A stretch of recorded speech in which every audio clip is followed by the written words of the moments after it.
P R کی تقسیم کے حوالے سے آئی ایم ایف کی کوئی شرط نہیں ہے۔ آئی ایم ایف کی ٹیم نے فیصلہ حکومت پاکستان پر چھوڑ دیا۔ ایف بی آر کی تقسیم کو آئی ایم ایف کا مطالبہ قرار دینا درست نہیں ہے۔ آئی ایم ایف کے مطالبات کے نام پر ایف بی آر کو تقسیم کرنے کا بہانہ پیش کیا گیا۔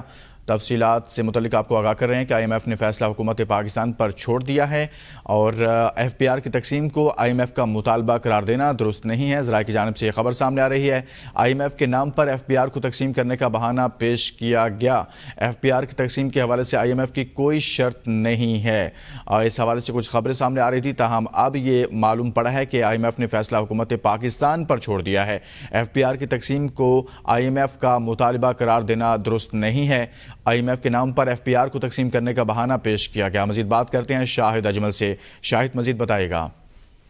جی بالکل، ایف بی آر کی تقسیم کے حوالے سے آئی ایم ایف کی طرف سے کوئی شرط نہیں رکھی گئی۔ ذرائع وزارت خزانہ کا کہنا ہے کہ آئی ایم ایف کی ٹیم نے فیصلہ حکومت پاکستان پر چھوڑ دیا تھا اور ایف بی آر کی تقسیم کو آئی ایم ایف کا مطالبہ قرار دینا درست نہیں ہے۔ آئی ایم ایف کے مطالبات کے نام پر ایف بی آر کو تقسیم کرنے کا بہانہ پیش کیا گیا ہے اور ابھی آئی ایم ایف کی تکنیکی ٹیم نے بھی ابھی تک کوئی ایسی سفارش نہیں کی۔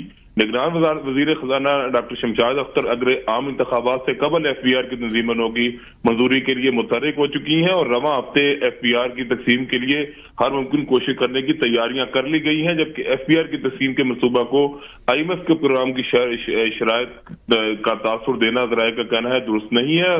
تاثر دیا گیا ہے کہ مجوزہ اصلاحاتی منصوبے کی کابینہ سے منظوری ضروری ہے اور I M F standby arrangement programme کے تحت ایسی کوئی شرط نہیں رکھی گئی۔ جی بہت شکریہ شاہد اجمل، اس سے متعلق بتا رہے تھے۔